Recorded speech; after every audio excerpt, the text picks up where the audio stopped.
Hey everybody, it is Diane Hockman. I wish I was Gary V. I want to be Ask Gary V. Vaynerchuk. But I'm not. I'm just Diane Hockman. And yeah, you can ask me questions. I just want to point out that I had asked Diane before Gary had asked Gary V. Of course, Gary is, I'm looking at my phone. Gary is much hipper and cooler than me, so therefore his is much bigger. But hey, here we are, right? So anyway, and by the way, if you guys don't know Gary Vaynerchuk, go look him up. I mean, the guy's a bomb. I swear he's my brother from another mother, and I love him. Tell him I said so. Maybe it's his New York City sensibility, his hustle, his in your face kind of stuff. I don't know. I like him. Anyway, so the question that I just got, and if you haven't been over to DianeHockman.com, the question is, why not? But the question I got is from my finally back home in the NYC area buddy, Anil Gunjal, who was cheating on New York by living in Florida for a little while. I'm glad you're home, Anil. Just in time for this beautiful winter that we've had. How much did you enjoy it? Your kids probably liked it. You, not so much, probably. But anyway, or maybe you did because it was new, but next year you won't like it because it'll just be cold. He asked, it's such a great question. How do you stand out from the masses? The first thing that you want to do, guys, is this old line, and I learned it from Mr. Randy Gage, and he probably got it from somewhere along the line because I know I've heard it around the block, but the first time I heard it was from him, is when everybody's zigging, I'm zagging. Okay, so whatever everybody else is doing, that is generally the last thing you will find me doing. Point and blank, and I'm going to date this video. I like to try to keep my content evergreen, but this will date it. The other day there was a thing, and it was all over social media about a dress and what color was the dress, and apparently some people looked at it and they saw it one color, and other people looked at it and they saw it another color, and it was everywhere, and everybody was talking about it, and everybody cracked a joke about it. It was just like dress. It was on the Today Show because I happened to watch TV that day, which is weird. It was all over the place and everybody was talking about it. And guys, if everybody's talking about it, it is the exact last thing that you will catch me talking about. Like, last thing. You would have had to put toothpicks in my eyeballs to make me talk about that dress. Now I'll talk about it today, but that day and the day after, no way. Because when everybody's zigging, I'm zagging. So that's one little tip and idea there. Two, most of the people are, and this is so, it's going to sound so snotty and so nasty, but Anil, I know you know me, so you know I just speak it up and just say what it is. For those of you that are regular watchers and listeners, I think you're kind of used to me. If you're new, guys, I just lay it out there. Most people are like parrots. Okay, they're just Polly want a cracker, Polly want a cracker, and they're just repeating.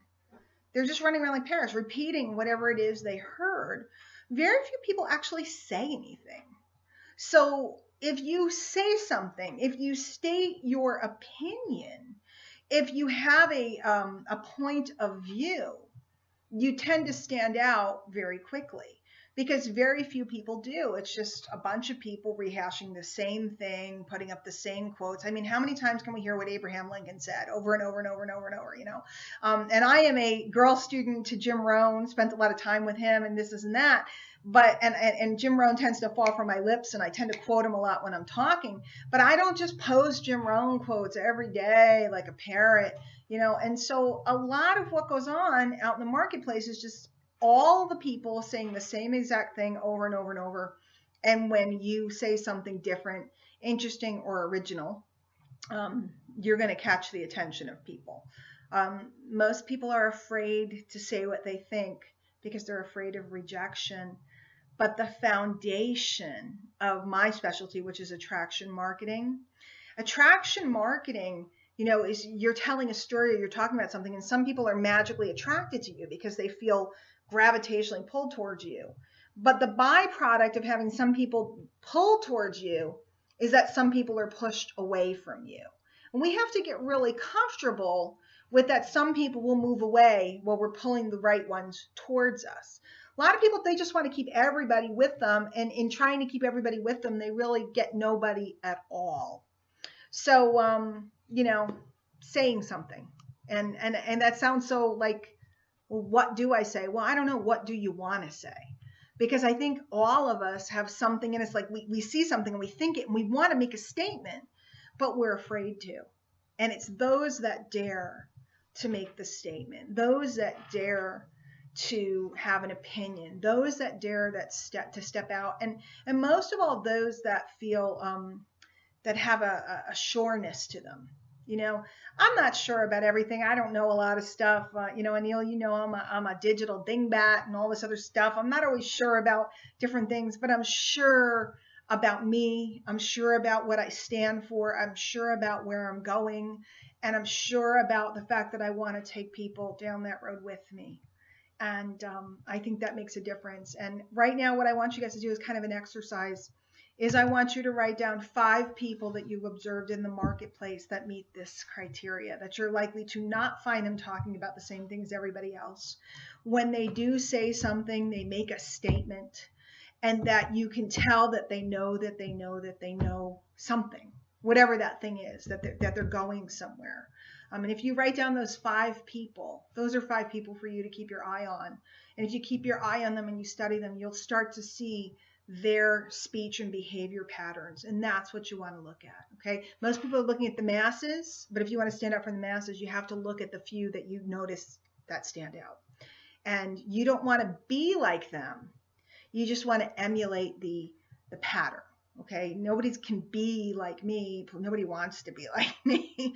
But the pattern that I have of being a little different, offbeat, that'll make a difference. So guys, if you liked this information, if you hated it, click off.